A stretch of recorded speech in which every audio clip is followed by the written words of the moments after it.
Són els criteris clínics que es van manllegar durant molt de temps, fins que els genetistes vau arribar i ens vau rescatar. És a dir, durant moltíssims anys, els clínics vam anar recopilant aquestes famílies exclusivament en base a criteris clínics i anàvem recollint mostres i en conjunció amb els genetistes vam anar donant-vos aquestes mostres i dient a veure si ens podeu ajudar i podeu trobar què és el que tenen aquestes famílies, perquè no sabem què tenen, però tenen alguna mena de problema que els provoca que tinguin càncer. I jo sóc el doctor José Reyes Moreno, sóc el cap de secció d'aparell digestiu de l'Hospital Comarcal d'Inca i sóc investigador dins de l'IDISBA, l'Institut d'Investigació Sanitària de les Illes. Bàsicament, la genètica el que necessita és una traslació del resultat analític a una utilització clínica. I això requereix d'un treball multidisciplinar i conjunt entre els metges clínics i els genetistes o les persones que fan feina dins del laboratori. Això requereix la generació d'una cultura de cooperació que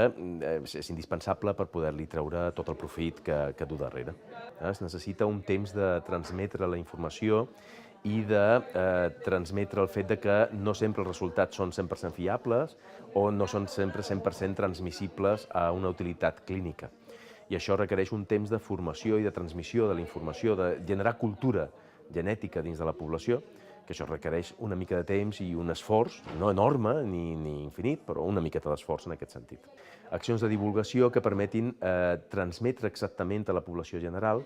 què significa cada resultat que s'obté, quina implicació pot tenir dins de la clínica o no tenir-hi, i el fet que la genètica té resposta a molts problemes, però tampoc no a tots, i que de vegades el resultat de la genètica o els valors de la genètica estan després modificats per factors ambientals que depenen de la pròpia persona. Tothom ha de fer esforç, no? Els pacients, els clínics, els genetistes, és a dir, tothom s'ha de moure una miqueta fora de la seva zona de confort per ser capaç de treballar plegats per tirar endavant, diguem-ho així,